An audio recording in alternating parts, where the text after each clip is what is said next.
Hi, nice to meet you. I appreciate all the pink behind you. I know. Yes, honey, I had to show up and show out. Yes, you did. Yes, I did. So listen, I want to talk to you about first of all, Ari, I need to know about this barbershop quartet. That's what I need to know about. I need to know about this barbershop quartet chorus called the Sirens of Gotham. That's what I need to know right now.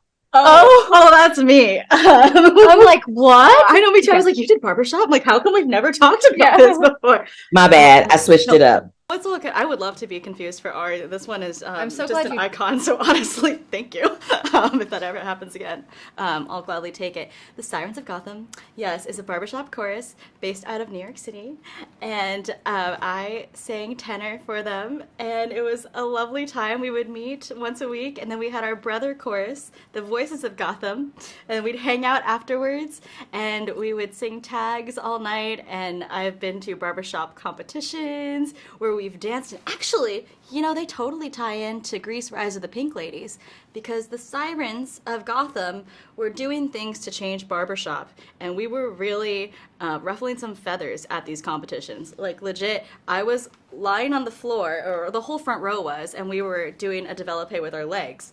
And I had women come up to me afterwards. Yes, literally, yes, exactly that. And they would be like, wow, you know, we saw that in your picture online, but we didn't think you were actually going to do that. Okay, interesting. Wow. And we're wearing our little black dresses, and that's not the vibe. It's not what it used to be. But I feel like they are changing the face of barbershop, and I am proud of them. And we are that changing the is face why I of brought it Rydell. up. And that is why I brought it up, because I knew that y'all are changing the face of Rydell, which brings me to this. There's a quote where somebody says, sometimes you got to do a little bad to do good. And I feel like both of your characters live in that lane. Both of y'all gave me life. I just don't know what that means for both of you in the world of Rydell. Yeah, well, you gotta make some waves. You know, just like the Sirens were doing, where we were kicking our face and maybe wearing something that was considered scandalous, even though it really wasn't. The Pinks are doing that as well. They're staying true to themselves, and they're making sure that they're standing up for other people in a society that's just pushing them down. And so I think that's what they're doing. If it may be seen as bad, but it's not really bad. You gotta do it. Come on, Ari, bring up the rear.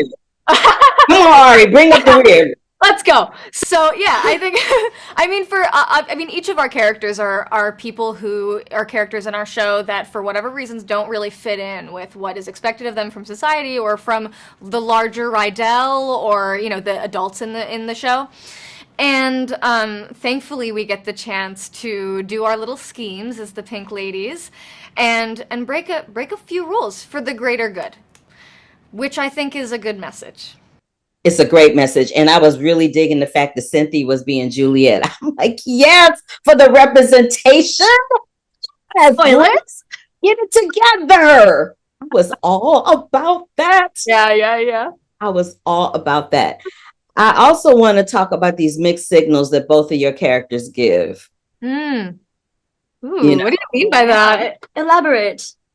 Elaborate. You know, Cynthia's giving off these mixed signals about her feelings, or you know, and then Nancy is giving off this vibe that she's tough, but she's not really. Oh, no. I think it's, you know, we contain multitudes. You know, I think that our characters are, I mean, what I love so much about, like, centering young people, and especially characters that are, like, are girls, like, there's so many times, like, you know, the Bechdel test, like, you know, are these, like, young girls, like, talking to each other? Are they complex? Do they have, like, their own stories?